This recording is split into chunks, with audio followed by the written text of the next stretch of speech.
Hi, my name is Ivana, and I am going to talk to you about doing the self-authoring program, which was essentially writing my own autobiography. Just for anyone who wants to know why I did this, I'm in my mid-30s, and I have had a lot of experiences in my past that I know it's benefited me to go to therapy and talk about that stuff, but with therapy, you go for one reason and then you realize that there's so many more things that can come up. And I think with the pandemic, my personal chef business kind of being derailed a lot, and living in a country such as Canada where there are a lot of restrictions and a lot of fear still in the air, it made me super, super restless. Restless to the point where I couldn't even conceive of any direction to go into work-wise, personally, friendship-wise, family-wise, other than to just leave. And so having heard about this personal self-authoring writing experience, I realized that there was just something calling me about it. So I hear about it on a lot of podcasts, and it's under Jordan Peterson's business. He's a renowned psychologist, and he worked on this for 30 years with other clinicians to develop the most optimal way that you can live with yourself and just be okay with who you are and have a very clear and grounded vision for the future. And even if that vision changes, at least to have something you're aiming for is really good, at least according to him. And I think that in the process of writing this, I can offer just some insight. I can tell you about what I got out of it, how I suggest you pursue it. Let's get started with what is it and what the anatomy of it is. So just to let you know, my final word count for this was 40,000 words. But it's not as daunting as, say, approaching someone and be like, hey, how about you write an autobiography? Because like not knowing where to start would be crazy. So you do it in any order. You can go past, present, future. You can do present, past, future. I think they suggest the future be last. I can't remember exactly, but yeah, it's an open world. And so what I started with was the present self-authoring. It's virtues and faults. You basically go through a whole list. You get like psychology 101 peppered in there too. You are told, okay, this is what a general personality is broken down into. What are some of the things that you resonate with in this list? So it's stuff like, are you the first person to make a conversation at a party where you don't actually know anyone? Or do you often get anxious when you are alone? You know, that kind of stuff. Once you go through that, you select maybe the top 9. It's kind of like whittles down to like certain things that you feel like are the most important in your life, personality wise. So they make it easy, and they give you a word count too. That's apparently like clinically proven to get you to really hone in on the realities of your existence. So cool. I've always been very genuinely curious about myself, very introspective, but I think even if you haven't been, this is a very, very worthwhile exercise to just pause and just self-reflect, especially within I mean, it's one thing to journal, but it's another thing to have like really guided ways to write about yourself. So I started doing that at home. I bought this program. And there was like a lot of distractions, you know, while I was doing it. My husband works from home, and so it was really easy for me to get a little sidetracked from now and again. Of course, I could have told him, I'm sorry, I can't talk to you for an hour. I'm gonna be doing this, but I still tried to do it here, and I just realized that in order to do the following sections, it might actually be best to dedicate a week for it. And actually something that coincidentally Jordan Peterson's son-in-law has been vlogging about on YouTube, something he calls Project Solo. You don't tell anybody for a week about a personal goal that you can do within the week. And then you're left with your own self-doubt, like you can't like bounce any ideas about it onto people. So it's a really great way of kind of like throwing yourself in the fire. So what I did was like, okay, if I want to write about my past, which is very daunting, I've had a few traumatic experiences in my life and I knew that they were kind of holding me back. And if I want to write about my future, which I presently, it's almost like, how could I possibly like even conceptualize a future when we don't know what restrictions will be in place? And because I was so anxious to leave the country, why don't I just leave my city and my immediate surroundings alone? And then I can tackle this other stuff. Similar to the present virtues writing, there's a present false writing where you're told to do it in a good mood because you're going to be a little self-critical. So it's a similar thing. There's like different personality traits and you select which ones you resonate with are then focused into the top 9. You don't have to write all 9, but this is what they suggest. And then you write about those. And then there is the past authoring. You present your life into mini epochs. You summarize each epoch. And then you break down the key moments. I think there's like a max of 6 you can write about, or maybe there's an endless amount that you can write about. And then you go through all those moments and write about the experience and what you didn't have control about, which for me was very amazing to do that. The future authoring is really fun, I found. This is the one section of self-authoring where it's not a character count, it's a time count, because you don't want to overthink things. So it's just like 2 minutes, just 2 minutes, write your ideal life and everything. So it was really interesting. Before I went away though, I eventually did tell my husband. I didn't just leave for a week, not tell him, but I told him that I was leaving to do this and he was very supportive, of course. I found an Airbnb, like a little guest house on a farm, and an ex-biologist took care of the property and everything. And I just had like a really good feeling about this place. So one thing, before I left, I didn't really have much of an intention other than I was actually afraid to go for a few reasons. Maybe I was like avoidant of writing about my past. Maybe I didn't know what I would experience. One thing though I was scared about was not being able to turn this off, you know, because I'm very, like when you're working part-time and anxious about the world, it's easy to doom scroll and everything. But one thing I can take out of this and maybe offer as something hopeful for you is that you have a lot more self-discipline than you think. So I deleted all the apps that I didn't need. I tied up loose ends. And before I left, I actually went online because I realized I'm doing my own self-retreat in a way. I'm like, has anyone written about this? Maybe I can get some guidance as to what kind of schedule I can set for myself. Turns out there's a lot. Like there's people who've written about doing retreats because they're an artist. And there's obviously a lot of people who are doing spiritual self-retreats. So I got like little schedules and lots of advice. So I'm gonna be posting about a lot of these resources in the description of this video. So that was really helpful. And one of the things was tie up all of the work loose ends you can. Tell everybody that you want to that you're not going to be able to be reached, period.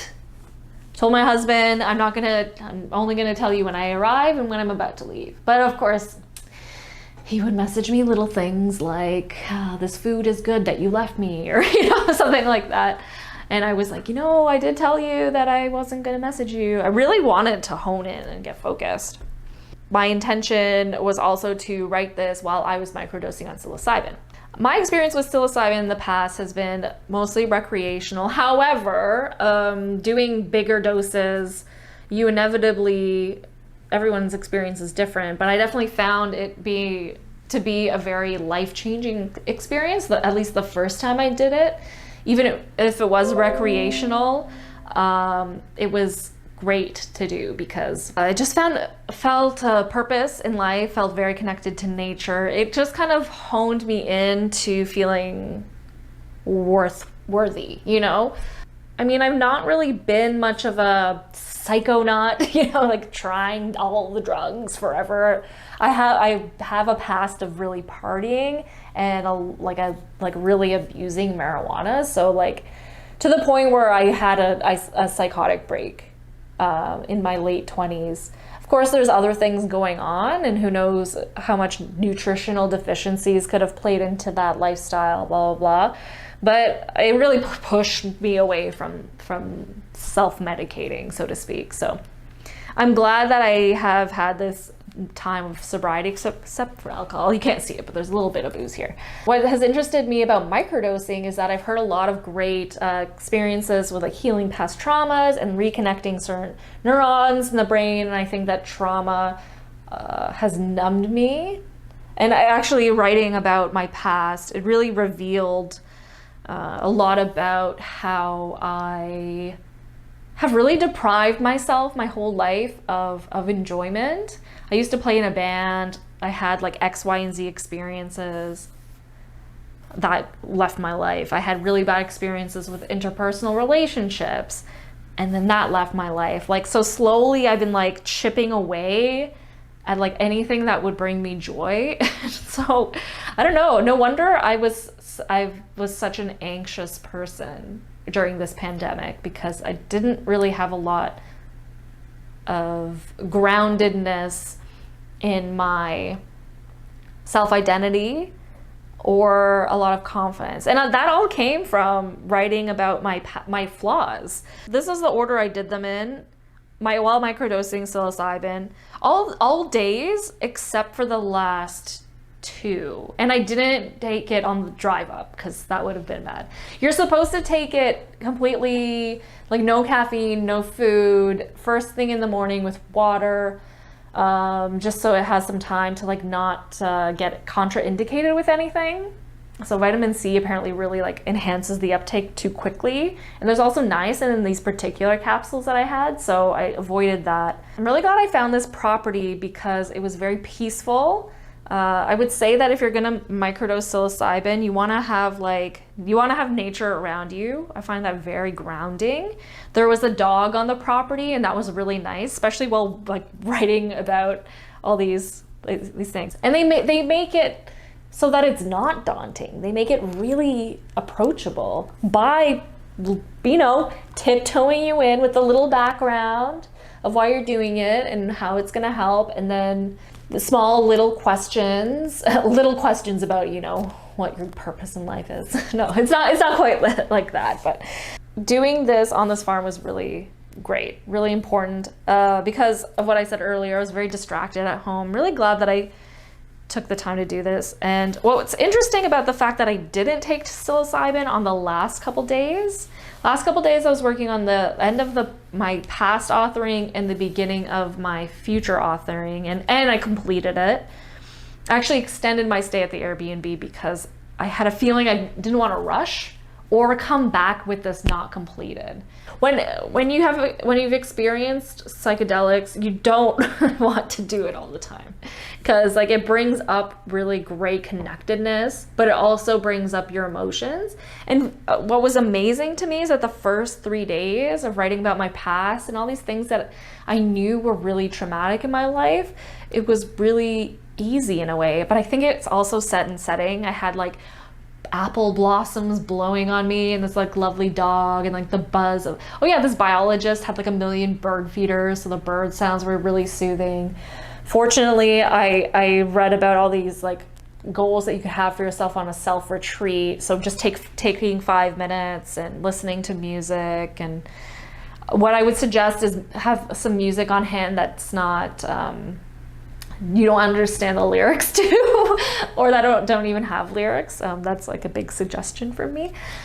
And just to have like mindful walks. I know that word gets thrown around a lot, but like really being like one foot in front of the other, it just becomes meditative. And just like having these like these options for breaks. So That was really integral for this to work for me. I didn't really want to push myself, except unfortunately, I think the psilocybin really helped me go with the flow.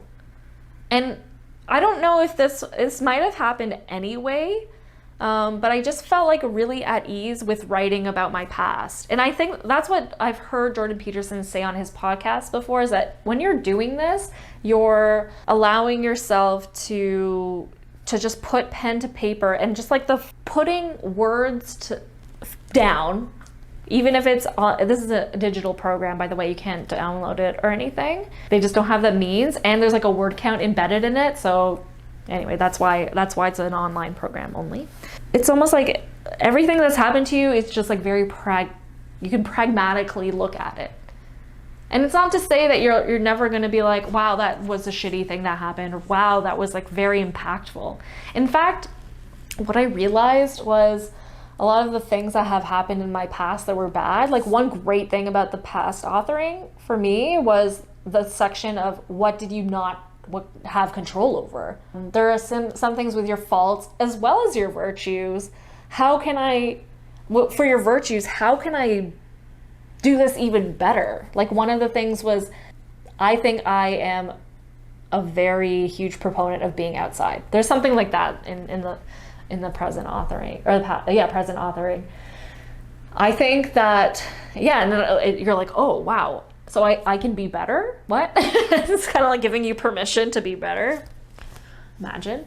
But then I found that when I was doing the future authoring, I was not taking psilocybin, and I didn't want to.